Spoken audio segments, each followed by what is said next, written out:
Kita bicarakan hal yang selalu Bosman dengung-dengungkan, yaitu dunia di tahun 2030 ke atas. Yang jadi pertanyaan, mengapa kita penting untuk menganalisa hal yang jauh yang seakan tidak ada hubungannya terjadi dengan apa yang terjadi pada hari ini. Kita mundur ke belakang. Di tahun 2000, Bosman memprediksi search engine pemenangnya bukan Yahoo, tetapi bisa saja Google. Dan kejadian sekarang, di tahun 2017, Bosman mengatakan blockchain will be the winner. Dan arahnya saat ini sudah ke sana, yaitu blockchain yang menang. Di tahun 2015, Bosman mengatakan digital akan membuat dunia decoupling. Ternyata kejadian ketika pandemi terjadi, dunia bisnis bergeser cepat ke digital. Di saat ini pengaruhnya, pandemi mempercepat dunia digital 5 tahun maju. Yang diperkirakan di tahun 2030, dokter bisa melakukan bedah operasi pada tubuh pasien dari jauh. Satu dokter di Amerika, satu dokter di Tiongkok, satu dokter di Rusia yang pasiennya di pedalaman Papua. Diperkirakan di tahun 2025 hal itu sudah bisa dilakukan karena saat ini sudah mulai dilakukan walau masih satu negara bagian, yaitu di California. Tahun 2019, Bosman mengatakan Gojek akan masuk ke dunia keuangan dan pembayaran. Aplikasi banking system, bukan aplikasi online transportasi. Sekarang kejadian dengan Gotonya.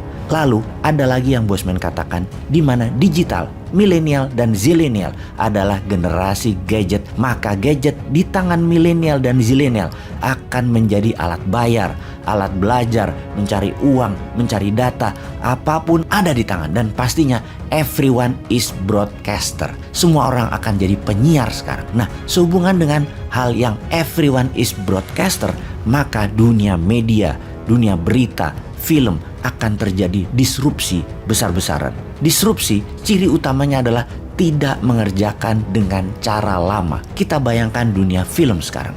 Dari zaman ke zaman, mulai dari dunia film pakai pita, roll besar, kemudian ke disk, kemudian ke software, sampai kemudian live action pemainnya tinggal 50% sisanya di studio menggunakan berbagai animasi-animasi. Industri film menjadi semakin ringkas, produksi semakin cepat dan banyak.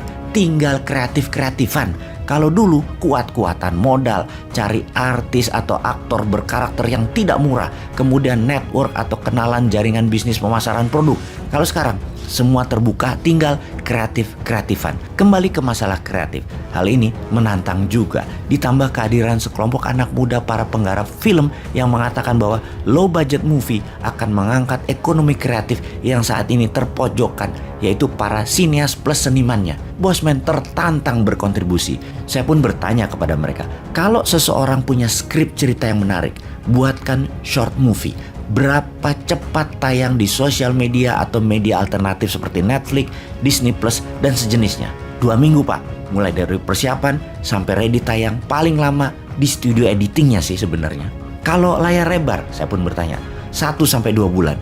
Juga waktu yang paling lama adalah di studio editing untuk sound effect, color, dan lain sebagainya. Kok bisa cepet? Karena semuanya di gadget, Pak, sarananya. Setelah rapihkan dialog, casting pemain, skrip dasar siap, langsung rekaman.